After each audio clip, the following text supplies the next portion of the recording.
फिर हम प्रैक्टिस शुरू करते हैं। चॉइसेस की प्रैक्टिस कर रहे हैं सबसे पहले, है ना। सो फर्स्ट चॉइसेस कि मुझे, मेरे पास 3 ऑफर्स हैं जॉब के, तो मैं उनमें से कौन सा जॉब सिलेक्ट करूं। जिगीशा से शुरू करते हैं। जिगीशा, पहले अपने तीनों कार्ड्स बताएं सबको, फिर अपनी चॉइस बताएं रीजन के साथ। ओके, 3 कार्ड में सबसे पहला कार्ड आया है व्हील ऑफ फॉर्च्यून का। सेकंड कार्ड है कि द एम्प्रेस, और थर्ड कार्ड है कि द एम्परर। ओके, अभी फर्स्ट कार्ड है व्हील ऑफ फॉर्च्यून। ये बताता है कि आप इस जॉब में आपको आपका लक क्या साथ। इंटरप्रिटेशंस नहीं सुनने हैं, हमें ये सुनना है आपकी चॉइस क्या है और क्यों। ओके, मतलब ये तीन में से कोई एक बताना है कि आपकी चॉइस ये रहेगी। ओके, मेरे हिसाब से रहेगा कि आपकी चॉइस द एम्प्रेस का रहेगा, क्योंकि उसमें आपको नेचर का भी साथ है। आप जो भी काम करोगे उसमें सफलता मिलेगी, क्योंकि इसमें प्रकृति आपके साथ है, और जो भी आप बोओगे, जो मेहनत करोगे, उसका फल आपको बहुत जल्दी मिलेगा। उस रॉन्ग, वजह से सॉरी। गलत चॉइस है। द एम्प्रेस, एम्परर और व्हील ऑफ फॉर्च्यून कार्ड्स हैं। एनीबडी एल्स, अच्छा, कौन सा चुनना चाहेंगे आप। ओके, कौन सा चुनना चाहेंगे, मतलब क्लाइंट कौन सा चुनना चाहेगा। जी यही बात कर रहे हैं हम। ओके, क्लाइंट चुनना चाहेगा तो एम्प्रेस का कार्ड, क्योंकि वो आप बोल चुके हो भाई, द एम्प्रेस हम बता चुके हैं गलत है। ओके, हाँ जी, तो anybody wheel else. Of fortune. Wait, हाँ जी, नेक्स्ट मैम बोले। Emperor. Obviously the emperor. Empress से बड़ा कार्ड है एम्परर। यहाँ पे आप जॉब की बात कर रहे हो, ठीक है। सो जॉब का मतलब क्या होता है, पर्पस क्या होता है, मटीरियलिस्टिक स्टेबिलिटी। यही चाहिए ना तुम्हें जॉब से, प्यार मोहब्बत तो नहीं चाहिए। तो जब हम इन कार्ड्स को कंपेयर करेंगे तो इसमें सबसे स्टेबल मटीरियलिस्टिकली एम्परर है। अब चॉइसेस में बहुत सारे रूल्स चलते हैं। पहला रूल नोट कीजिए, जब हमारे पास चॉइसेस होती हैं और पॉजिटिव कार्ड्स आते हैं जिसमें सेम एस्पेक्ट होता है। अभी इसमें हमारे को एस्पेक्ट क्या चाहिए, जॉब करियर एस्पेक्ट चाहिए, कि कार्ड अगर पॉजिटिव हो करियर के लिए, एस्पेक्ट के लिए। तो इन 2 कार्ड्स में एस्पेक्ट है, एम्प्रेस भी मटीरियलिस्टिक एस्पेक्ट है, एम्परर भी मटीरियलिस्टिक एस्पेक्ट है। तो हम कैसे चुनेंगे, जो बड़ा नंबर होगा उसको चुनेंगे। तो चॉइस का पहला रूल क्या है, जब आपके पास सेम एस्पेक्ट में पॉजिटिव कार्ड्स आते हैं तो आप बड़ा नंबर चुनते हो। Clear, understood. हाँ जी, प्रियंका रॉय अपना बताएं कार्ड्स और चॉइस। मैम मेरे कार्ड है 2 of wands, 10 of swords and king of pentacle. तो मैं 2 of swords, sorry ma'am, 2 of wands और किंग ऑफ पेंटिकल में थोड़ी कंफ्यूज थी, क्योंकि मुझे लग रहा था कि 2 ऑफ वॉन्ड्स जो है मैं वो ही चॉइस करती, लेकिन आपने अभी अभी बोला कि जो ज्यादा स्टेबल होते हैं, जो ज्यादा मतलब सक्सेसफुल कार्ड है, उनको देखना चाहिए। फिर मुझे लग रहा है कि किंग ऑफ पेंटिकल मैं चॉइस करूंगी। ऑब्वियसली यहाँ पे देखिए, 10 ऑफ सोर्ड्स तो हट ही गया, उसका कोई मतलब ही नहीं है। हाँ हाँ है हाँ। ना। 2 ऑफ वॉन्ड्स और किंग ऑफ पेंटिकल्स में से कौन ज्यादा स्टेबल है, कौन ज्यादा बड़ा है, कौन पावरफुल है, उसमें कोई डाउट ही नहीं है। वो 2 नंबर है, वो 14 नंबर है, किंग है वो। तो किंग ऑफ हाँ। पेंटिकल्स को चुनेंगे। सेम रूल लगेगा कि दोनों में एस्पेक्ट है, बड़ा नंबर चुना जाएगा। सिद्धि हाँ। बोले। मैम मेरा फर्स्ट कार्ड है 7 ऑफ पेंटिकल्स, सेकंड कार्ड है the magician, and the third card is 6 of wands. So अगर मुझे चुनना इन सब में से पॉजिटिव सबसे अच्छा ऑप्शन क्या रहेगा, तो आई थिंक द मैजिशियन रहेगा, बिकॉज इसमें आपके पास हर एक रिसोर्सेज भी और राइट पोटेंशियल भी है हर एक चीज़ का, और आप जो भी करेंगे उसमें आपको सक्सेस मिलेगी। करेक्ट। अब यहाँ पे वो आपका 7 ऑफ पेंटिकल्स तो हट ही गया। Choice right. किसके बीच में रह गई, 6 ऑफ वॉन्ड्स और द मैजिशियन। एक माइनर पॉजिटिव है बिजनेस के लिए, एक मेजर पॉजिटिव है, उसका एस्पेक्ट खुद का बिजनेस है। Obviously right. मेजर कार्ड चुना जाएगा, है ना। राइट। हाँ जी, विशाखा बोले।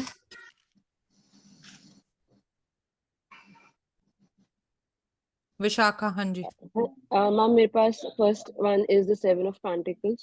That is a negative card. Second one is Knight of Cups, and the third one is Three of Pentacles. तो मैम इन तीनों में the positive one is the Knight of Cups because ये decision maker है, and ये वैसे भी बिल्कुल चीज क्लियर positive. चॉइस है ना। इसमें कोई कंफ्यूज ही नहीं होते, क्योंकि 2 तो Yes. नेगेटिव ही आ गए, तो उनको तो हम चुन ही नहीं सकते। तो जो पॉजिटिव बचा हमारे पास, ये क्लियर चॉइस होती है, चाहे आप 2 कार्ड करें चाहे 3 कार्ड। अगर बाकी नेगेटिव है तो ऑप्शन ही नहीं है कि मैं देखूं एस्पेक्ट है कि नहीं। जो पॉजिटिव है वही मुझे चुनना पड़ेगा। Right, clear. तृप्ति। मैम मेरा फर्स्ट कार्ड है लवर्स का, सेकंड है एस ऑफ वॉन्ड्स और थर्ड है क्वीन ऑफ कप्स। मैम मैं एस ऑफ वॉन्ड्स ही चूज करूंगी एक बार क्योंकि दोबारा दिखाओ मुझे। Lovers, ace of lovers, ace of wands and queen of cups. Hmm तो मैम मैं एस ऑफ वॉन्ड्स ही चुनूंगी क्योंकि करियर रिलेटेड है। ऑब्वियसली। अब देखो ये कंफ्यूजिंग है ना, क्योंकि आप कह सकते हो मैम लवर्स आ गया, मेजर कार्ड पॉजिटिव है, वहां पे वो क्वीन ऑफ कप्स है, लेकिन एस्पेक्ट तो है ही नहीं ना दोनों में। दोनों के एस्पेक्ट पैसा नहीं है। जबकि एस ऑफ वॉन्ड्स जो है वो एक्शन और पैसे का कार्ड है, न्यू बिगनिंग का कार्ड है।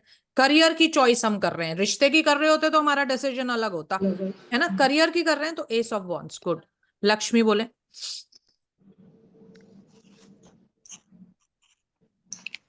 मैम मेरे तीनों कार्ड में पहला कार्ड निकला है द मून, और सेकंड कार्ड निकला है जजमेंट, और थर्ड कार्ड निकला है फोर ऑफ कप्स। तो इसमें मैं चूज करूंगी जजमेंट को, क्योंकि इसमें फिर इनको सेकंड चांस मिला है। जो भी गलतियां थी वो अभी पास्ट की हो गई, तो अभी इनको अभी एक न्यू चांस मिलने वाला है। नहीं मिलने वाला नहीं है, आगे चल के पहले प्रॉब्लम आएगी फिर मिलेगा, फ्यूचर में ही अप्लाई होगा वो।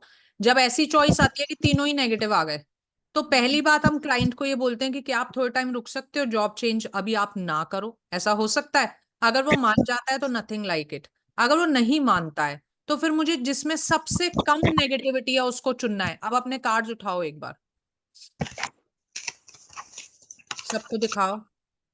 दो मेजर नेगेटिव कार्ड्स हैं। जब मुझे बुराई चुननी हो तो ज्यादा चुनोगे कि कम? कम वाली। कम चुनोगे, तो इनको कभी नहीं चुन सकते, ये मेजर नेगेटिव है। राइट, नीचे रखिए। तो फिर तीसरा कार्ड है four of cups. Four of cups कहते हैं सिचुएशन इज ओके, तुम्हें सिर्फ अपना मन ठीक करना है। वो ज्यादा पॉसिबल है ना मेरे लिए। हाँ सिचुएशन हाँ ठीक करना पॉसिबल नहीं है, अपने आप को ठीक करना तो पॉसिबल है। इसलिए हम इसमें फोर ऑफ कप्स चुनेंगे। अंडरस्टूड? ठीक। ठीक है ओके। जी। आरजू, आरजू अपने कार्ड्स बताएं। मैम टेम्परेंस और two of wands and seven of cup. तो मैं टू ऑफ वॉन्ड्स को चूज करूंगी कैरियर के लिए, क्योंकि यस, एक्सपेंशन। हाँ, क्योंकि इसमें एक बहुत पॉजिटिव कार्ड है टेम्परेंस, लेकिन उसका एस्पेक्ट कहीं से भी करियर नहीं है ना। जब हम वो पढ़ाते हैं तब भी हम कहते हैं भाई वो दिमाग और दिल का बैलेंस दिखाता है। वो तो एक नॉर्मल इंसान में भी हो सकता है, जरूरी नहीं है पैसे उसके लिए पैसा ही चाहिए, है ना। तो इसलिए हम टू ऑफ वॉन्ड्स को चुनेंगे क्योंकि वो एस्पेक्ट है करियर का। राइट। सो ये हमने किए थे जॉब के लिए। अभी जिनसे हम बात करेंगे, अब हम चुन रहे हैं रिश्ता। अब हमारा पर्सपेक्टिव बदल जाएगा, है ना। अब हमें पैसा नहीं देखना, हमें स्टेबिलिटी इन रिलेशनशिप देखनी है। मुकेश से शुरू करते हैं। मुकेश बोले। मैम मेरा पहला कार्ड है किंग ऑफ पेंटाकल्स का निकल करके आया है। Second card ten of sword है और third card night of pentacles है। तो मेरे हिसाब से जो पहली चॉइस है वो ज्यादा बेटर है, क्योंकि वहां पर उनके पास सब कुछ है, जी किंग वाली क्वालिटी है उनके पास। पहली चॉइस के साथ जाना चाहेंगे। जी, सेकंड में तो क्योंकि कुछ भी नहीं लगता, रिश्ता खराब लगता है वहां पर। और तीसरा भी ठीक है, जा सकते हैं। पहला मेन सबसे अच्छा है जो कि किंग ऑफ पेंटाकल्स है। जी, क्योंकि यहाँ पे कोई भी हमारा एस्पेक्ट तो है ही नहीं, रिलेशनशिप जी एस्पेक्ट का तो कोई भी नहीं है। तो अब जी हमें इनमें से इनका रिलेशनशिप एस्पेक्ट देखना है। तो नाइट ऑफ पेंटिकल्स में भी उदासी होती है, लोनलीनेस होती है, स्टैग्नेंसी, हम उसको नहीं चुनेंगे। टेन ऑफ सोर्ड्स का तो मतलब ही नहीं है। तो हमारे पास किंग ऑफ पेंटिकल्स बचा और वो हैंडल भी कर सकता है हर चीज को, तो हम उसको चुनेंगे। राइट। शायरी। मैम। हाँ मैम जी। किंग ऑफ पेंटाकल्स का आपने कुछ बोला, थोड़ा सा एक बार फिर से बोल दीजिए, रिपीट कर दीजिए। किंग ऑफ पेंटाकल्स में आपने कुछ थोड़ा सा कमी बताई, वो बता दीजिए प्लीज। मैंने किंग ऑफ पेंटिकल्स में नहीं बताई है, नाइट ऑफ पेंटिकल्स में बताई है। वो स्टैग्नेंसी को ओ दिखा। ठीक जी, ठीक ठीक है मैम। शायरी जी बोले।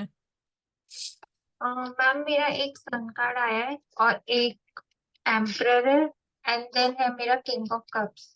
तो ऑब्वियस है कि जो कप्स है वो रिलेशनशिप को शो करता है, तो किंग ऑफ कप्स में सेलेक्ट करूंगी। और इसमें क्यों? इसका जो द सन पार्टनर भी रिलेशनशिप एस्पेक्ट है, क्यों नहीं? मैम, बट वो इसमें ये है कि वो स्टार्टिंग में जो है वो तो अच्छा रहेगा, मतलब, बट लेकिन उसके बाद जो है अगर वो कैरी करेगा मेच्योरली अगर तब है ना, वो अगर अच्छा।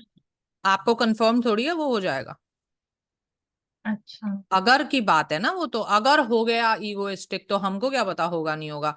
अभी तो फिलहाल वो शादी करेगा तो उसको बहुत जल्दी सक्सेस मिलेगी ना उस रिलेशनशिप में। और खुद रिलेशनशिप का कार्ड है वो, चाइल्ड बर्थ का कार्ड है, आप शादी की बात कर रहे हो, तो हम द सन को चुनेंगे।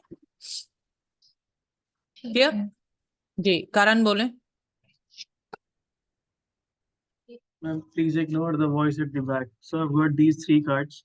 Okay. So first one is the Temperance, then it's the Page of Pentacles, and then it's the Nine of Pentacles.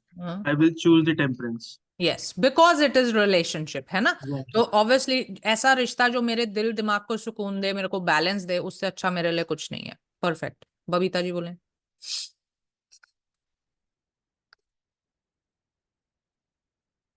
Ma'am first card है 7 of pentacles, second cup S of cups, third है the hangman. So ma'am मैं तो second वाला choose करूंगी, S of cups. तीसरा कौन सा था दिखाना? पेंटिकल्स. अच्छा ठीक हैंगमैन. है ठीक है. हैंगमैन. हाँ, दो तो नेगेटिव ही हैं. हाँ, और दो नेगेटिव. कप्स खुद रिलेशनशिप का है और हाँ, और पॉजिटिव न्यू बिगनिंग का है. यस. हाँ. भूमिका. मैम मेरा फर्स्ट कार्ड आया था 8 of cups, this one is not good. और सेकेंड आया था 3 ऑफ सॉर्ड्स, ये भी सही नहीं है. हम चूज करेंगे स्टार को क्योंकि ये बहुत पॉजिटिव कार्ड है और ये रिलेशन के लिए अच्छा कार्ड है. यस, दो नेगेटिव है, तीसरा पॉजिटिव है, रिलेशनशिप के लिए भी पॉजिटिव है, वो चुना जाएगा. मितेश बोले. मैम मेरे पास फर्स्ट कार्ड आया है knights of swords, second card आया है द सन, और द थर्ड कार्ड आया है 10 ऑफ कप्स. ये तीनों रिश्ते वैसे देखा जाए तो अच्छे हैं, लेकिन मैं 10 ऑफ कप्स को सिलेक्ट करूंगा क्योंकि इसके पास इसने सब कुछ फुलफिलनेस कर दिया, सब कुछ अचीव कर लिया है इसने अपनी लाइफ में, और ये अभी जिस पीक पे बैठा है वो एक अच्छी जगह है, रिलेशनशिप के लिए अच्छा रहेगा. हेलो. यस, मैं बोल रही थी गलत चॉइस कर रहे हो आप. चॉइस होगी the sun. The sun relationship aspect है और एक मेजर कार्ड है. माइनर और मेजर में दोनों में अगर एस्पेक्ट है तो हमेशा मेजर चुना जाएगा. यस, काजल बोले. मैम मेरे ये 3 कार्ड हैं. फर्स्ट वाला है 10 ऑफ वॉन्ड्स, फिर एस ऑफ वॉन्ड्स और फिर थर्ड है द हैंगमैन. तो मैं इसमें से सेकंड कार्ड चूज करूंगी, एस ऑफ वॉन्ड्स. आपके पास कोई और ऑप्शन भी नहीं है, बाकी दोनों नेगेटिव है ना. यस, एस ऑफ वॉन्ड्स चुना जाएगा. दिशा जी बोले. मेरे पास 4 ऑफ वॉन्ड्स है first card, second card S of wands है और थर्ड है 8 स्ट्रेंथ का. मैं फर्स्ट कार्ड चुनूंगी, इसमें सब कुछ है.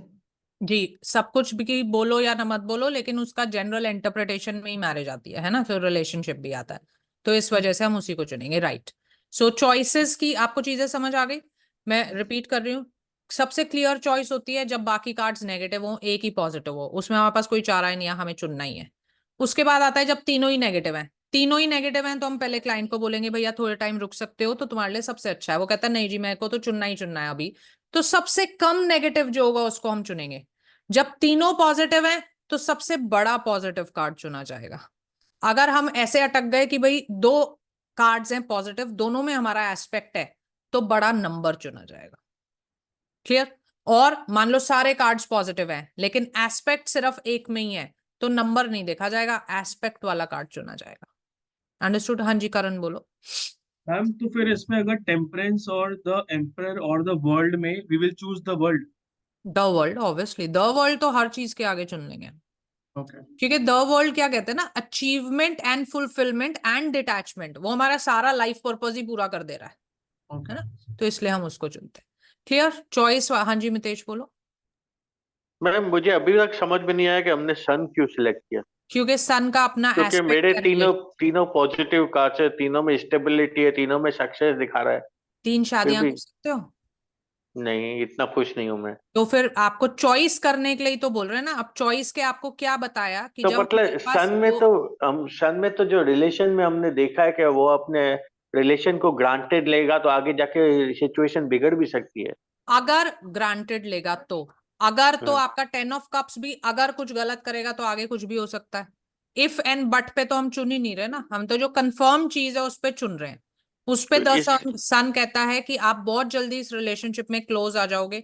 शादी कर रहे हो, चाइल्ड बर्थ भी प्लान करते हो तो आपको बहुत जल्दी रिजल्ट मिलेगा. 10 ऑफ कप्स कहता है एक कंप्लीशन. सन को अगर आप 10 ऑफ कप से कंपेयर करोगे, वो एक मेजर कार्ड है और ये एक माइनर कार्ड है, इसलिए मेजर चुना जाएगा। दोनों में हमारा एस्पेक्ट है, रूल अभी अभी बताया है, जब दो में एस्पेक्ट होता है तो बड़ा कार्ड चुना जाता है। जी करण बजाज बोले। मैम हम इसमें कौन सी सिचुएशंस में स्ट्रक हो सकते हैं, मतलब कौन रूल्स से याद कार्ड्स रखो, कोई भी स्टक नहीं होगा। आपको समझ आना चाहिए कि मुझे चूज कैसे करना है, तो स्टक होने का कोई मतलब ही नहीं। ठीक है। हाँ जी जगेशा बोले। मैम मेरे तो तीनों कार्ड मेजर थे, सिर्फ नंबर बड़ा था इसलिए हमने द एम्परर को सिलेक्ट किया ना। बिल्कुल, क्योंकि दोनों में हमारा एस्पेक्ट था ना, अगर एस्पेक्ट नहीं होता तो हम छोटे को भी चुन लेते। अच्छा। दोनों में मटीरियलिज्म है ना, और मुझे मेरा एस्पेक्ट ही मटीरियलिज्म था, तो बड़ा नंबर चुना जाता है। Thank you. यस, सो अब हमने कहा था थोड़ी सी हम प्रैक्टिस अपने जो स्प्रेड्स हम कल कर रहे थे उनकी भी करेंगे। अगर किसी को कोई लाइव क्वेश्चन है, आप मतलब रियल क्वेश्चन, लाइव का मतलब रियल आपका कोई है, आप ईयरली, आप लवर्स या किसी सिचुएशन में करवाना चाहते हो, तो सबसे पहले वो इंसान बोल सकता है। Anybody who wants to get a reading done? Yes Mukesh ji बोले। मैम मेरी छोटी सिस्टर को बेबी कब हो सकता है, कब तक हो सकता है? अभी हम ये कब पॉसिबिलिटी। वाले क्वेश्चन नहीं कर रहे, मैंने कहा लवर्स ईयरली डायमंड स्प्रेड की बात कर रहे हैं। ठीक है। यस I मितेश wanted बोले। to know my yearly spread. एक एक एक करके बात कर रहे हैं। हाँ जी मितेश जी बोलो। मैम शादी कब होगी? अभी अभी जवाब दिया, प्लीज सुना करो क्लास में जो बोलते हैं ना। कब का हम कह रहे हैं ईयरली, डायमंड एंड लवर्स की प्रैक्टिस चल रही है। हाँ जी आरजू बोले। यस मैम, मैंने लवर्स का निकाला था उसके रिलेटेड। किसके रिलेटेड? लवर्स का ना मैंने निकाला था अपनी, मतलब एक जानने वाली है उसके लिए। तो अच्छा उसमें अगर हाँ बोले, आप बताएं। बताओ। तो करंट सिचुएशन के लिए निकला था ये व्हील ऑफ फॉर्च्यून, हम्म और जो क्लाइंट है उसकी फीलिंग के लिए चैरियट, और पार्टनर की फीलिंग के लिए ये निकला था, और ऑब्स्टिकल में ये निकला था हम्म किंग ऑफ वॉन्ड, हम्म और आउटकम में एट ऑफ सॉर्ड, हम्म और गाइडेंस में टू ऑफ सॉर्ड्स। हम्म ठीक है। तो मैम इसके फादर है जो कि मतलब नहीं मानेंगे। क्या हो गया? के फादर ना इस रिश्ते के लिए मानेंगे नहीं। तो हम्म आउटकम में ये एट ऑफ सॉर्ड आ रहा है, मतलब कि बिल्कुल कोई आउटकम नहीं है, हम्म और गाइडेंस में ये है हम्म टू ऑफ सॉर्ड्स। हम्म तो क्या बोला आपने? आपको वो बताना है, इंटरप्रिटेशन बतानी है भाई। अब मुझे खुद नहीं समझ आ रहा है, टू ऑफ सॉर्ड्स आया मतलब कि कोई आउटकम है ही नहीं, जबकि जो दोनों की फीलिंग्स तो काफी अच्छी है, मतलब दी चैरियट आया यानी कि इसमें सक्सेस है। और बैलेंस, उसकी फीलिंग जो है, पहले काफी कंफ्यूज्ड होंगे या पहले स्ट्रगल्स होंगी, बट अभी उनकी फीलिंग्स बहुत प्योर हैं, वो चाहते हैं इस रिश्ते को आगे लेके जाना, है ना। और सिचुएशन भी वही दिखा रही है, व्हील ऑफ फॉर्च्यून है, वो क्या कहती है, द टाइम इज राइट, आपको एफर्ट्स डालने हैं, डालो और ले जाओ रिश्ते को आगे। पार्टनर की फीलिंग भी पॉजिटिव थी, है ना।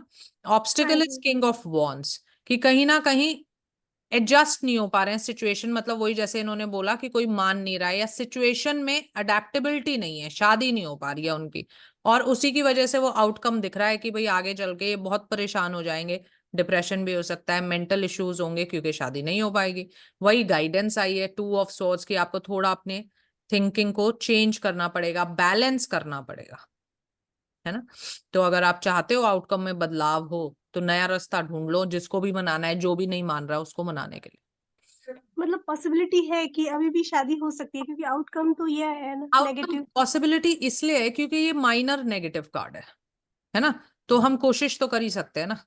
हाँ ठीक है, जब आउटकम नेगेटिव है तो आप कह सकते हो भाई 70% तो नो है, पर चलो 30% तो हम गाइडेंस दे रहे हैं, तो उसको मान के देख लो एक बार। क्लियर? हाँ जी मुकेश जी बोले।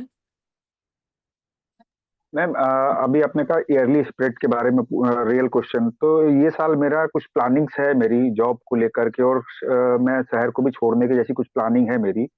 तो ये चीजें ये साल में ऐसी कैसे, क्या लगता है कि क्या चीजें ठीक सब है, ये पॉसिबल ईयरली हैं जैसा स्प्रेड सोच रहा करके हम देख लेते हैं। Who is ready for a reading? कौन करना चाहता है रीडिंग? मैं करूँ? जी शायरी जी करेंगी। इनका नाम मुकेश गुप्ता ही है ना, जो आपने लिखा हुआ है हूँ? ना? जी ठीक हाँ है, जी, तो हाँ जी। पहले आप कार्ड्स को प्रॉपरली प्योरीफाई करेंगे, चार्ज करेंगे, इंटेंशन डालेंगे कि आप मुकेश गुप्ता जी के आने वाले साल के लिए रीडिंग कर रहे हो। फिर जैसे आपको पता है ईयरली स्प्रेड होता है, 8 कार्ड्स आप निकालेंगे और फिर इनको आप रीडिंग बताएंगे। आप चाहो तो अपना कैमरा ऑफ करके आराम से जैसे भी आपको करना है प्रिपेयर आप कर सकते हो। जब आपकी रीडिंग हो जाए तो हैंड रेस कर देना। नेक्स्ट बोलें, एक रीडिंग हम और ले लेते हैं। किसी को अपना हाँ जी विशाखा, आपको क्या चाहिए? Ma'am, I can go for the lowest grade if I want lovers, to आप know. किसी सिचुएशन में हो? Yes, ma'am. Okay, so you want to know your situation with your partner. अभी आप Yes, मैरिड ma'am. नहीं हो? Yes, ma'am. Married नहीं है, ठीक है। Who is ready for a reading? कौन करना चाहता है? हाँ जी, तृप्ति जी करेंगी। इनका नाम है विशाखा। पार्टनर का नाम बोलिए अपने। Ma'am, I can text like in a chat. Is that be हाँ जी, okay? आप चैट पे लिख दो। हाँ, है ना। तृप्ति आप देख लो, इनका नेम विशाखा है, पार्टनर का नाम देख लीजिए। उसके बाद आप कार्ड्स को प्यूरिफाई करिए, चार्ज करिए, फिर प्रॉपरली अपना कैमरा ऑफ करना चाहो कर लो। प्रॉपर आप लवर स्प्रेड लगा के फिर हैंड रेस कर देना। ठीक, तो ये पहले ये 2 रीडिंग सुनते हैं लाइव वाली, देखेंगे इसमें क्या निकलता है, फिर आगे चलेंगे, है ना। Let's give them 2-3 minutes for reading.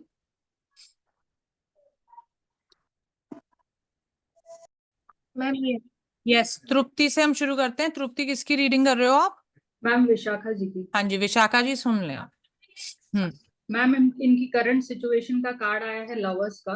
मतलब अभी तो इनकी सिचुएशन अच्छी है, करंटली प्यार है, स्टेबिलिटी है दोनों में। लेकिन क्लाइंट फीलिंग्स में आया है एस ऑफ स्वर्ड्स। मतलब ये चाहती है कि कोई नया रिश्ता इनके बीच का जो खराब हुआ है कुछ नया स्टार्ट हो। ये रिश्ता सुधारने की कोशिश कर रही हैं, बट इनके जो पार्टनर है उनकी फीलिंग्स के लिए आया है ये 9 ऑफ स्वर्ड्स, जो बताता है कि इनके पार्टनर बहुत स्ट्रेस्ड है, डिप्रेस्ड है, कोई फियर में है, या वो शायद कुछ पिछले रिलेशन को लेके शायद कुछ टेंस्ड है। और मैम इनके ऑब्स्टेकल में आया है 7 ऑफ पेंटिकल्स, जो बताता है कि जैसा है कि ये लोग कंफ्यूज्ड है, इनको समझ नहीं आ रहा करना क्या है रिलेशनशिप का। और मैम आउटकम के लिए आया है द चैरियट, मतलब बताता है कि फ्यूचर में शायद ये लोग बैलेंस करके चलेंगे, फ्यूचर में रिश्ता सुधर जाएगा अगर ये लोग थोड़ी मेहनत करेंगे और बैलेंस करके चलेंगे और अपनी इंट्यूशन की सुनेंगे। और गाइडेंस के लिए आया है पेज ऑफ पेंटिकल्स, जो बताता है कि इनको इमेच्योर नहीं होना है और रिस्पॉन्सिबली अपने रिश्ते को लेके आगे बढ़ना है और मेच्योरिटी के साथ हैंडल करना है एक दूसरे को। राइट, अब कहाँ गए विशाखा? हाँ जी, हाँ जी विशाखा, आप प्रॉब्लम समझाएं अपनी, क्या थी? मैम वो प्रॉब्लम तो कुछ नहीं थी, बट जो इन्होंने थर्ड चीज बोली है पार्टनर वाली 9 ऑफ स्वॉर्ड्स में, मुझे थोड़ा डाउट हुआ कि ऐसा तो ये चीज तो है ही नहीं। नहीं, तो उसमें सिचुएशन हमने समझाए ना आप अपनी, फिर हम देखेंगे कैसे रिलेट करता है। मैम सिचुएशन ये है कि जैसे फॉर एग्जांपल अगर आप मतलब पार्टनर की बात करें कि कुछ आउटकम कुछ पता ही नहीं है, लाइक कहते हैं ना कि रास्ता ही नहीं पता कि जाना किधर है। तो वही तो वो कार्ड बोल रहा है कि वो अपने पास्ट एक्सपीरियंसेस की वजह से इस रिलेशनशिप में आगे कुछ जाना ही, मतलब उनमें हिम्मत ही नहीं है कि वो कमिट कर सकें। और वही आपका ऑब्स्टिकल भी बोल रहा है। और फीलिंग आपकी, आपके अंदर कोई ना कोई नई सोच है, आप कोई ना कोई न्यू बिगनिंग चाहते हो, बट पार्टनर रेडी नहीं है उस चीज के लिए। हाँ, वैसे सिचुएशन ठीक है कि भाई प्यार है लेकिन कमिटमेंट नहीं है, और आगे भी वही दिख रहा है, आउटकम भी वही है। तो मैम आउटकम चैरियट है, तो इसको हाँ, पॉजिटिव समझे कि नेगेटिव हाँ नहीं, जाएगा? चैरियट पॉजिटिव कहता है, सॉरी मैंने आउटकम बोल दिया पहले। ऑब्स्टिकल वही है ना, कि कमिटमेंट नहीं दे पा रहे हो आप। चैरियट ये बोलता है कि आगे चल के आप इसको बैलेंस कर पाओगे, स्ट्रगल आपको आएगी लेकिन हाँ बैलेंस हो जाएगा, इस रिलेशनशिप का फ्यूचर हो सकता है। ओके ओके ओके, ठीक, ठीक है मैम। तो हाँ, जहाँ मतलब जो सिचुएशन आपने समझाई वो कार्ड से मैच करती है। और तृप्ति वैसे जो आपने बोला वो बिल्कुल परफेक्ट था जी। नेक्स्ट बोलें जिसको रीडिंग दी थी, मुकेश जी की रीडिंग कर रहा था ना कोई। हाँ जी, शायरी जी आप बोलें। मैम इन्होंने पूछा था कि अगर ये शिफ्ट करना चाहते हैं तो इनके लिए करियर के लिए कैसा होगा। तो इनके हेल्थ के लिए अभी तो ये वाला कार्ड आया है फर्स्ट हाफ में, देन सेकंड में आया। तो अभी इसी की वजह से जो सिचुएशन चल रही है उसकी वजह से थोड़े से मेंटल स्ट्रेस में हो सकते हैं। तो इनको मेडिटेट करेंगे तो ये आगे जाके सिचुएशन को कोप अप भी कर लेंगे। और अगर ये एज ए करियर पूछ रहे थे तो ये इनके पास वहां जाकर सारे रिसोर्सेज होंगे और ये अपना जो है अचीव कर लेंगे सक्सेस। और वहां पर सेकंड हाफ में है कि 2 o'clock, तो मतलब इनको इमोशनली कंटेंट भी फील करेंगे और जो ये एफर्ट्स डालेंगे इनको रिटर्न में भी वो एफर्ट्स मिलेंगे। और अगर मैं रिलेशनशिप वाइज देखूँ तो हो सकता है कि अगर ये शिफ्ट करने की सोच रहे हैं तो रिलेशनशिप में इनकी फैमिली में कुछ हो सकता है कि वो एडमेंट हो रहे हो या मतलब कुछ आर्गुमेंट्स हो रहे हो। तो बट लेकिन आगे जाके सेकेंड हाफ में ये बैलेंस कर पाएंगे, जस्टिफाई कर पाएंगे अपने रिलेशनशिप्स को। बट अगर मैं गाइडेंस के इसमें देखूँ, एक मिनट गाइडेंस अभी ले लेते हैं ना, पहले इनमें से हम निकाल लेते हैं क्या निकला। हमें ये पता लग रहा है कि कहीं ना कहीं करियर वाइज जो इनकी चीज है वो तो ये जा सकते हैं, या जो भी शिफ्ट करना चाह रहे हैं वो कर सकते हैं। करियर इनका ग्रो भी करेगा, रिसोर्सेज भी मिलेंगे, इनको रिजल्ट्स भी मिलेंगे। पर हमें दिक्कत दिख रही है रिलेशनशिप में, है ना। 5 of Wands और उसी का स्ट्रेस होगा वो 4 of Swords, कि आपके रिलेशनशिप्स में उस चीज से प्रॉब्लम आ सकती है जो बहुत स्ट्रेस भी आपके लिए क्रिएट करेगी। उस समय पे आपको अपनी मेंटल बैलेंस को बनाना पड़ेगा, अपनी हेल्थ का ध्यान देना पड़ेगा। अगर आप वैसा करोगे तो सेकेंड हाफ में वो चीजें भी बेटर हो रही हैं। सो आने वाले 6 months में आपको चैलेंजेस फेस हो सकते हैं रिलेशनशिप्स में और उसकी वजह से हेल्थ में, लेकिन वो उससे आगे चल के जो लैटर 6 months आपके होंगे उसमें इंप्रूव कर जाएंगे, तो आपको ज्यादा घबराने की जरूरत नहीं है। अब हम गाइडेंस दे देते हैं। बट गाइडेंस में यही है कि जैसे ये अपना करियर के लिए सोच रहे हैं, स्टेबिलिटी के लिए, बट हाँ कहीं ना कहीं रिलेशनशिप को पीछे छोड़ रहे हैं। तो इनका यही है कि मतलब उन्हें बैलेंस करें रिलेशनशिप को भी साथ में। और आगे जाके जो सेकेंड हाफ है इसमें ये है कि लर्निंग प्रोसेस में होंगे, थोड़ा टाइम लगेगा, स्ट्रगल होगा, बट सक्सेस जरूर। हाँ, पर वो कार्ड भी ये कहता है कि बिल्कुल ही करियर के पीछे मत पड़ जाना, सिर्फ पैसा पैसा कमाने की मत सोचना, अपने बाकी एस्पेक्ट्स को भी बैलेंस करना। तो ओवरऑल हमें रीडिंग को सम अप भी करना होता है क्लाइंट के लिए, है ना। तो हम रीडिंग को इसमें सम कैसे करेंगे कि भाई मुकेश जी देखो, आने वाला साल हमको आपके करियर के लिए तो बड़ा प्रॉमिसिंग लग रहा है, हो सकता है आपको कोई मेजर ग्रोथ भी मिले। मैजिशियन एक मेजर कार्ड होता है ना, आपको रिसोर्सेज मिलेंगे, अपॉर्चुनिटीज मिलेंगी जो आपको लेनी भी जरूर चाहिए। लेकिन उसके पीछे भागते भागते आप अपने रिश्तों को बिल्कुल निग्लेक्ट मत कर देना, क्योंकि आने वाला साल रिश्तों के लिए थोड़े चैलेंजेस भी दिखाता है। क्लियर? जी ठीक है मुकेश जी? हाँ जी मैम, ठीक है, बिल्कुल ठीक है। इसके बाद भूमिका ने करी थी रीडिंग, किन के लिए? सिद्धि। सिद्धि के लिए। तो सिद्धि अब आप सुन लें ध्यान से। हाँ जी। ठीक है, मैंने मैम ईयरली स्प्रेड किया था, उसमें इनका हेल्थ के लिए पॉजिटिव कार्ड्स आए हैं। तो स्टार्टिंग में पूरा साल अच्छी हेल्थ रहने वाली है। एस ऑफ सॉर्ड्स था और नाइट ऑफ कप, तो ये दोनों पॉजिटिव कार्ड है, इसमें कोई इशू नहीं दिख रहा है। तो हेल्थ इनकी पूरा साल अच्छी रहनी है, इसमें कोई इशू नहीं आना है। और लेकिन आप एक्सप्लेन भी कर सकते हो ना। एस ऑफ स्वॉर्ड्स कहता है कि फर्स्ट 6 months में ना आप हेल्थ के लिए एकदम से अवेयर हो जाओगे, आपको थॉट्स आएंगे, आपका मन करेगा मैं जिम ज्वाइन कर लूं, मैं अपने रेगुलर टेस्ट करवा लूं। You will become aware about your health, वो थॉट्स आपको आने लगेंगी और आप उसको इम्प्लीमेंट भी करोगे। और साल जैसे जैसे बीतेगा स्लो एंड स्टेडी आप अपने हेल्थ गोल्स भी अचीव करोगे। तो इनको हमें एक्सप्लेन भी करना है, राइट जी। और मैंने इनके करियर के लिए निकाला था, तो 8 ऑफ सॉर्ड्स आया है फर्स्ट हाफ के लिए, और सेकेंड हाफ के लिए आया है जजमेंट। तो मैम मुझे ये यहाँ पे फर्स्ट हाफ में ये थोड़ा सा प्रॉब्लमेटिक दिख रहा है, और इनको प्रॉब्लम्स फेस करनी पड़ रही हैं और इनको सॉल्यूशन दिख नहीं रहा है, नहीं दिखेगा, तो ये कंफ्यूज से दिख रहे हैं। और उसकी वजह से ही शायद इनको कुछ फिर लॉसेस फेस करने पड़ेंगे, और फिर वो थोड़ा सा स्टेबल उसके बाद हो सकती हैं। सेकेंड चांस उनको मिलेगा कि हाँ संभल जाओगे आप जी। सो कैसे बोलेंगे कि भाई आने वाले फर्स्ट साल में जो फर्स्ट 6 months होंगे वो आपको मेंटल इश्यूज बहुत ज्यादा देंगे, अपने करियर से आप बहुत डिससैटिस्फाइड रहोगे, सिचुएशन इतनी बुरी नहीं होगी जितने अपनी थिंकिंग से आप उसको बना लोगे। लेकिन हाँ सेकेंड हाफ में धीरे धीरे इंप्रूव करोगे, आपको एक सेकेंड चांस जरूर मिलेगा। जी मैम। इसका रिलेशन के लिए आया था नाइट ऑफ पेंटिकल, तो इसमें भी मुझे सही लग रहा है सब कि हाँ आप रिलेशन में अच्छे से होल्डिंग कर रहे हो और अपने रिलेशंस को अच्छे से करोगे, संभालोगे और उनसे आगे बढ़ोगे आप। और यहाँ सेलिब्रेशन दिखा रहा है, तो आपके कुछ फंक्शन या कुछ अच्छे रिलेशन आपके फंक्शंस हो सकते हैं, या कोई ऐसी चीज हो सकती है जो आप ऐसे अटेंड कर सकते हो, शादी, फंक्शंस, मैरिज, या आपके कुछ सेलिब्रेशंस हो रहे हैं, राइट। होंगे। और मैम गाइडेंस के लिए आया था द मून, तो दैट मीन्स आपको अपनी इनर वॉइस सुननी है, कंफ्यूज नहीं होना है, किसी की बातों में नहीं आना है, तो आपको डिसीजन लेने में थोड़ा सा प्रॉब्लम नहीं होगी फिर।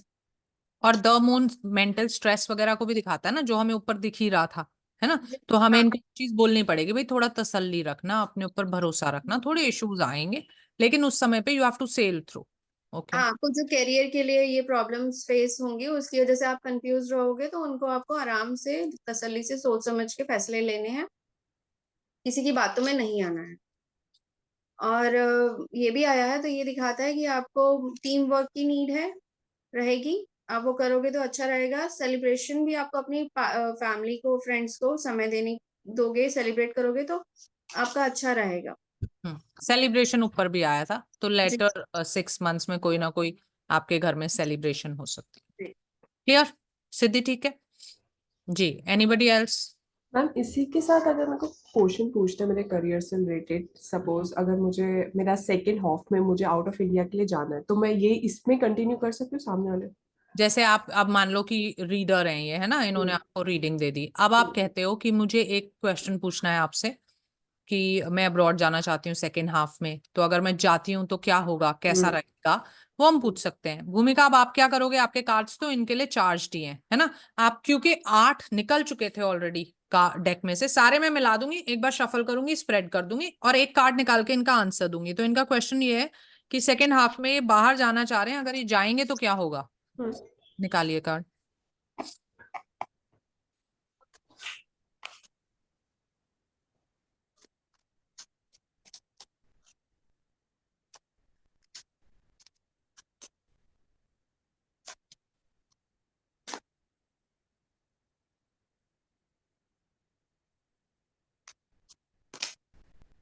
मैम एस ऑफ पेंटिकल बहुत अच्छा रहेगा, आपको फुलफिलमेंट होगी, आपको ग्रो भी होगा वहां पे, आपका सब और देखो वो ईयरली में भी आया था आपका वैसे, है ना, जजमेंट अ सेकंड चांस नहीं आया था, है ना।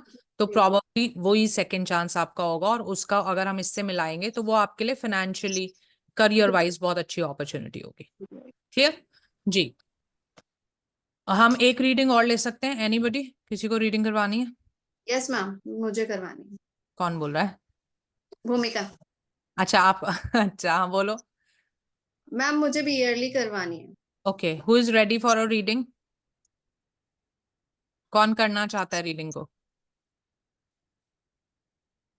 यस। प्रैक्टिस नहीं करोगे, ये सोचोगे कोई ना कोई और कर देगा, आप अपना इसका टर्न खो रहे हो, कुछ नहीं। मैम कार्ड्स को जैसे आपने क्लींस का जो उसका तरीका बताया था वो क्लींस नहीं हुआ, तभी हम कर सकते हैं, मतलब चार्ज को आपने बताया था ना, rock salt and full moon, तो वो नहीं करा हुआ है अभी, तो वो हम कैन वी करते भी डू? नहीं हैं, हमारे पास उससे पावरफुल तरीका है, तो हम क्यों करेंगे वो, मतलब आप मुझसे पर्सनली पूछोगे, मैं तो कभी भी नहीं करती वो। Okay okay. तो वो तो जनरल तरीके बताए थे, जिनको ये नहीं आता है ना, जो एडवांस तरीके नहीं जानते, वो जनरल तरीके से करते हैं। ओके। हाँ जी, जिगेशा जी आप करना चाह रहे हैं? यस मैम, मैं ट्राई करना ठीक चाहूंगी। है, इनका नाम है भूमिका। तो आप हाँ जी। कार्ड्स को पहले प्योरीफाई कीजिए, चार्ज कीजिए भूमिका के नेम से। कैमरा ऑफ करना चाहते हो तो कर सकते हो, फिर एक जी कार्ड मैम। जी फिर मैम। कीजिएगा। तब तक हम डाउट्स ले लेते हैं। यस एनीबडी, अगर आपको कुछ पूछना है तो बताएं। मैम मैम कार्ड्स की थ्योरी जैसे क्लियर है, पर हम बोलने में फिर भी अभी जैसे अटक रहे हैं, मैं फील करती हूँ कि मैं अटक रही हूँ, तो मैम उसके लिए प्रैक्टिस आता है। भूमिका क्या होती है ना, जैसे मान लो आप साइकिल चलाना सीख रहे हो, है ना, तो फिर आपको आपकी मदर पकड़ के रखती हैं, फिर आप चलाना धीरे धीरे सीखते हो, फिर एक पॉइंट आता है जब आपकी मदर को पता है अब इसे छोड़ना पड़ेगा, है ना, तो आप वो छोड़ देती हैं। फिर आप चलाते हो, एक आधी बार गिर भी जाते हो, लेकिन वो विद प्रैक्टिस फिर आप सीख जाते हो, क्योंकि बेसिक्स आपको आ गए थे, है ना। तो क्या होता है, जब हमें थ्योरी अगर क्लियर है, और स्प्रेड्स जैसे अभी आप कर ही रहे हो, आप ही लोग कर रहे हो, मैं तो सिर्फ आपको बीच बीच में हेल्प ही कर रही हूँ। अब आप इसको जितना प्रैक्टिस करोगे उतनी फ्लुएंसी आप में आती जाएगी। अब यहाँ पे एक चीज और होती है, हम क्या, कई बार क्या होता है ना, हम प्रैक्टिस की अति मचा देते हैं, ओवर प्रैक्टिस कर डालते हैं, तो फिर हम कंफ्यूज भी हो जाते हैं। इसलिए हम कहते हैं कि एक राइट टाइम आता है, हमें पता लग जाता है जब हम कहते हैं ठीक है आपका level now is okay, you can start your readings. उस समय पे आपको रियल रीडिंग स्टार्ट करनी चाहिए, है ना। नहीं तो क्या होता है, फिर हम कार्ड्स को ओवर एनालाइज करने लग जाते हैं, जबरदस्ती उनमें चीजें ढूंढते हैं जो होती नहीं है, ठीक। और रियल रीडिंग्स जो हमें फीडबैक देती हैं, वो ही असली फीडबैक भी होता है, क्योंकि हम तो जब डमी कर रहे हैं तो क्या होता है ना, कार्ड्स इतने रिलेटेड नहीं निकलते, डमी है ना, वो किसी की इंटेंशन नहीं है। तो जब आप रियल रीडिंग करते हो, वहां से आपको जो रियल फीडबैक मिलता है वो फिर आपको अच्छा इंप्रूव करने में मदद करता है। जी मैम। हाँ जी, तृप्ति जी बोले। मैम मुझे एक क्वेश्चन पूछना था। कल मैंने अपनी एक फ्रेंड की रीडिंग की थी, मतलब जेन्युइन थी वो, ऐसे प्रैक्टिस के लिए नहीं की थी। तो उसको वो भी टैरो रीडर ही है, तो उसका मन नहीं लग रहा है बहुत दिन से। उसका ऐसा लग रहा है कि मुझे काम नहीं करना, उसको इंटरेस्ट नहीं आ रहा है बेसिकली। तो मैंने उसके उसके लिए कार्ड्स निकाले, तो ये 6 ऑफ वॉन्ड्स निकला, और दूसरा कार्ड निकाला तो 4 ऑफ वॉन्ड्स निकला। अब मैंने उसको यही बोला कि हो सकता है तूने अपने काम की इतनी बड़ाई कर दी है, कुछ मतलब उसके 5,000+ क्लाइंट्स हो गए थे, तो उसने डाल दिया था सब स्टेटस पे। तो मैंने ऐसे बोल दिया कि तूने ऐसे बहुत बोस्ट किया होगा कि ऐसा, मतलब स्टेटस डाल दिया सब, तो हो सकता है ऐसे कोई टोक वोक लग गई हो, क्योंकि इसमें तो मुझे कुछ नेगेटिव दिख ही नहीं रहा है। आपने पूछा क्या था कार्ड से? कि यही कि why she feeling so disinterested. देखो, 6 ऑफ वॉन्ड्स ये भी कह सकता है that she needs a change of perspective. Movement का कार्ड है ना ये, है ना? तो ये कहता है कि now you need to grow. 6 of wands कहता है अभी आपको एक जंप की जरूरत है। तो मान लीजिए वो टैरो रीडर हैं, तो आप उनको ये भी कह सकते हो कि अब आप इसमें कुछ ऐड करो, है ना? या फिर जैसे आप टीचिंग शुरू करो, ट्रेनिंग शुरू करो, now you need a jump. अब आप एक स्टेज पे रह रह के बोर हो चुके हो, अच्छा। ये तो आपको मिल ही गई है ना? अब आपको उसमें कुछ ग्रोथ करना है, चेंज करना है, तब आपका ओके ओके। रीडिंग लेंगे। दिशा जी रीड कर रहे थे ना? दिशा रीड कर रहे थे? नहीं, कौन रीड? अच्छा, जिगीशा जी। जिगीशा जी रीड कर रहे हैं। किन की रीडिंग करी है आपने? अनम्यूट करो भाई। भूमिका जी के लिए। हाँ जी, भूमिका जी के लिए ईयरली स्प्रेड कर रहे हैं, बोलिएगा। ओके। हाँ जी। फर्स्ट हाफ में आया है एस ऑफ वॉन्ड्स। आपकी हेल्थ को लेके आपको एक अपॉर्चुनिटी मिलेगी डिवाइन से, आपको वो एक्सेप्ट करनी है और उस पे आपको टके रहना है। मतलब स्टेबिलिटी है कि आप वो फॉलो करोगे तो आपकी हेल्थ अच्छी रहेगी और आप उसमें से बाहर निकल जाओगे। सेकंड हाफ के लिए आया है मैडम जस्टिस, कि आपको बैलेंस बना के रखना है। आपको हेल्थ को रिलेटेड जो भी बोला गया है वो आपको कंटिन्यू करना है। वो आप कंटिन्यू करोगे तो आपकी हेल्थ अच्छी रहेगी। करियर के लिए आया है मैडम, फर्स्ट हाफ के लिए आया है द मून।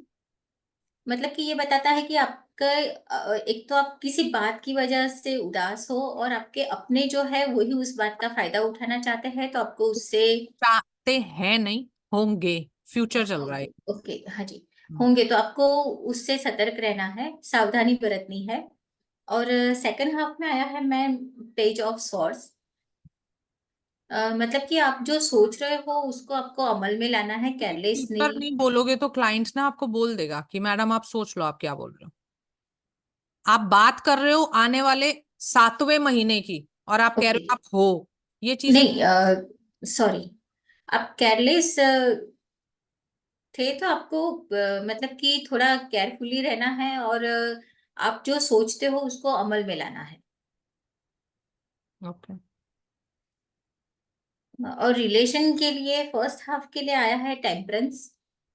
मतलब कि आप बहुत प्योर सोल हो, आप बैलेंस करके चल रहे हो, आपकी इमोशंस को आपने बैलेंस करके रखा है, और एंजल ब्लेसिंग भी है, तो वो एक पॉजिटिव साइन है। मतलब कि अच्छा है। लेकिन सेकंड हाफ के लिए कार्ड आया है मैम द डेविल। ओके। मतलब कि कोई मटेरियलिस्टिक चीज की वजह से आप उसमें फंसे हुए हो, तो आपको उसमें से खुद ही बाहर निकलना पड़ेगा, ये कार्ड बताता है। और गाइडेंस के लिए आया है मैम, फर्स्ट हाफ के लिए आया है क्वीन ऑफ कप्स। मतलब कि आप ओवर इमोशंस में चल रहे हो, आपको आपका खुद का ध्यान भी रखना है पहले। इमोशंस के आगे पहले आपको खुद को रखना है। और सेकंड हाफ के लिए आया है मैम किंग ऑफ कप्स। मतलब कि रिश्ते आपकी ताकत बनेगी, आपके रिश्ते आप साथ में लेके चलोगे, और जब भी जो जहाँ पे जो इम्प्लीमेंट करना होगा वो आपको करना पड़ेगा। ऑलराइट, अभी आप हेल्थ के दोनों कार्ड्स ऊपर करिए पहले। हाँ जी। भूमिका आप देख लो, मैं एक्सप्लेन कर रही हूँ। हेल्थ में आने वाले साल में फर्स्ट 6 मंथ्स में आप नए एक्शंस करोगे, डिसीजंस लोगे कि मुझे अपने हेल्थ के लिए जिम जाना है या मुझे डाइट करनी है, मुझे योगा करना है, शुरुआत करोगे जिसके रिजल्ट्स आपको लेटर हाफ में बहुत खूबसूरत मिलेंगे। आपकी हेल्थ बिल्कुल बैलेंस्ड रहेगी पूरे साल में, हमें कहीं भी आपकी हेल्थ में कोई इशू नहीं दिखता। नेक्स्ट उठाएं रिलेशनशिप के कार्ड्स। रिलेशन का? हाँ, कोई भी रिलेशन या कर हाँ, ये रिलेशन का। ठीक है, रिलेशनशिप्स दिखते हैं फर्स्ट 6 मंथ्स में आप बहुत ही बैलेंस्ड रहोगे, बहुत प्यार दोगे लोगों से, कम्युनिकेशन बहुत करोगे, लोग भी आपको मान सम्मान इज्जत देंगे, पीस में रहेगा आपके दिल में, आप ऐसा फील करोगे कि आपको परफेक्ट जो है एक हैप्पीनेस होती है वो मिल गई है। और लेटर हाफ में आपको प्रॉब्लम आ सकती है क्योंकि कहीं ना कहीं आप डिस्ट्रैक्ट हो सकते हो रिलेशनशिप में, तो आपको ध्यान रखना पड़ेगा कि जो लेटर हाफ होगा ईयर का उसमें डिस्ट्रैक्शन से आपको बचना पड़ेगा। जी, करियर के निकालें। जी, करियर में फर्स्ट हाफ में कहता है कि आपको कोई ना कोई धोखा मिलने के पूरे पूरे आसार हैं, कोई आपको चीट कर सकता है, आपकी स्टेबिलिटी खराब हो सकती है, उसका आपको बहुत ध्यान देना चाहिए। किसी को भी भरोसा मत कीजिएगा, किसी को पावर मत दीजिएगा आपके हिस्से पे फैसला लेने की। और क्योंकि ऐसा हमें लग रहा है कि फर्स्ट हाफ में होगा, तो सेकंड हाफ में आपका रवैया ऐसा हो जाएगा कि सोचा तो बहुत कुछ है पर करना कुछ भी नहीं। प्रॉबेबली वो रिजल्ट होगा जो आपकी स्टेबिलिटी जाएगी उसका, तो आप ऐसा मत कीजिएगा उस समय पे। राइट, गाइडेंस उठाइए। गाइडेंस कहता है कि फर्स्ट हाफ में आपको इमोशनल डिसीजंस बिल्कुल नहीं लेने चाहिए, जो हमने अभी ऊपर भी कहा था, है ना, कि किसी पे भी भरोसा नहीं करना, किसी को अपनी पावर नहीं देनी, ये नहीं सोचना कि सबका सोच के सिर्फ चलूं और अपने आप को भूल ही जाऊं। खुद के लिए पहले सोचिएगा, इमोशंस में मत बहिएगा। सेकेंड हाफ भी ये कहता है कि टेक प्रैक्टिकल डिसीजंस। अगर आप प्रैक्टिकली डिसीजंस लोगे तो जो प्रॉब्लम्स हमने बताई हैं हो सकता है उनका मेजर आप कम कर पाओ। क्लियर? नीचे रख दीजिए। भूमिका समझ आ गया आपको? जी थोड़ा मैम। केशा जी अपने इंटरप्रिटेशन पे काम करना पड़ेगा। मैम जी मैम। कि मेरे नाम से तो चार्ज हैं, तो मैं एक क्वेश्चन पूछ सकती हूँ? हाँ जी, पूछो। मैम, मैं अपना फील्ड चेंज करना चाहती हूँ। जैसे मेरा बुटीक रनिंग है मेरा अभी, पर मैं as a profession tarot reader मेरा कैसा रहेगा, और कब तक मेरा एज अ प्रोफेशनली स्टार्ट हो जाएगा, कब तक भले मत करिए, पर हाँ, वो कैसा रहेगा में हमें जवाब मिल जाएगा। जिगेशा जी इनके लिए शफल करके कार्ड यस, निकाल कि ये टैरो यस रीडिंग मैम। ना करियर चुनती हैं तो क्या होगा। जी मैम।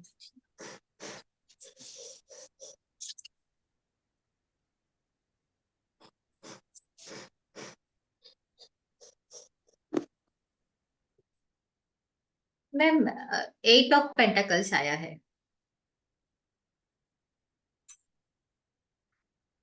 जी, जवाब दें, पूछा उन्होंने ओके, टैरो। हाँ जी।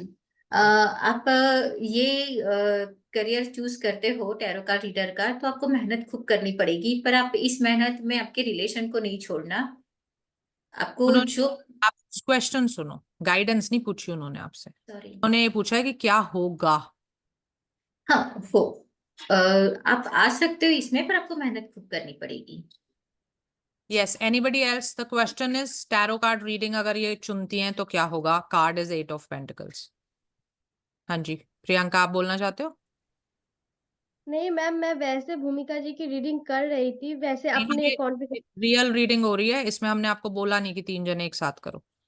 नहीं रियल। नहीं, मैं एक सवाल पूछना चाहती थी। जो हाँ जी। जिगीशा जी ने जब करियर के बताए थे, मेरे कार्ड्स में ना वही सेम रिजल्ट ही आए हैं भूमिका जी के लिए। पर पहले तो मैंने हेल्थ किए थे, फिर करियर, फिर रिलेशन। लेकिन भूमिका जी की सेकंड में रिलेशन थी, जो कि मेरे करियर से मिल गया है।